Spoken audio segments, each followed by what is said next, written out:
গ্রামের রান্না মানেই কিন্তু অসাধারণ, আরও যদি হয় মায়ের হাতে তাহলে তো কোনো কথাই নেই। সো হ্যালো এভরিওয়ান, আসসালামু আলাইকুম। কেমন আছেন সবাই?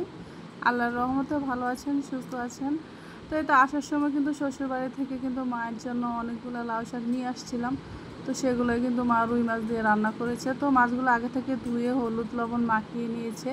এখন শুধু সরিষার তেল দিয়ে একটু ভেজে নেওয়ার পালা। আর মা কিন্তু সবসময় একটু হালকা মচমচা করে মাছগুলো কিন্তু ভেজে নেয়, কারণ আমার ঘরে সবাই কিন্তু এভাবে পছন্দ করে। যারা আমার রেগুলার ভিডিওগুলো দেখেন তারা কিন্তু অবশ্যই জানবেন আমি কি পছন্দ করি, কিভাবে রান্নাটা খাই। তো সেগুলো যারা রেগুলার ব্লগ ভিডিও সবাই দেখেন তারা অবশ্যই বলতে পারবেন। তো এই তো মাছ কিন্তু উল্টে পাল্টে ভেজে নিয়েছে, আর এই তো মাছ কিন্তু একদমই ভাজা হয়ে গিয়েছে।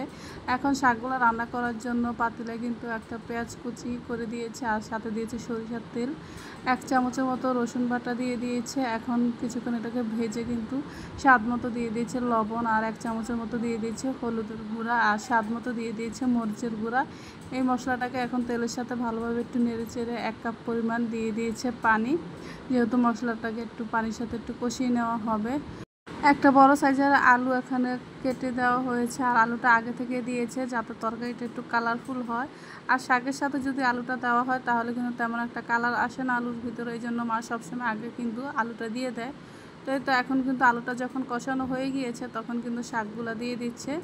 এই পর্যায়ে কিন্তু আগুনের আঁচটা কিন্তু মিডিয়াম আঁচে আছে, যেহেতু যদি পুড়ে যায় তো শাকটা একটু উল্টে পাল্টে নিয়ে কিন্তু একটু ঢেকে দেওয়া হবে, তাহলে কিন্তু শাকের ভিতরে একটা ভাব চলে আসবে, আর শাক থেকে কিন্তু অনেকটাই কিন্তু পানি চলে আসবে।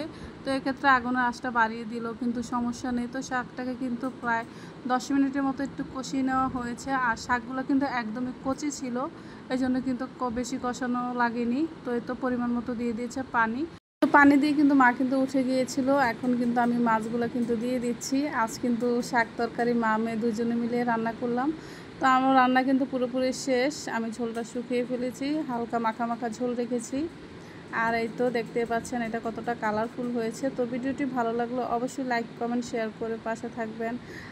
আবারও কোনো মা মেয়ের রান্না নিয়ে চলে আসবো। সে পর্যন্ত সবাই ভালো থাকুন, সুস্থ থাকুন। আল্লাহ হাফেজ, আসসালামু আলাইকুম।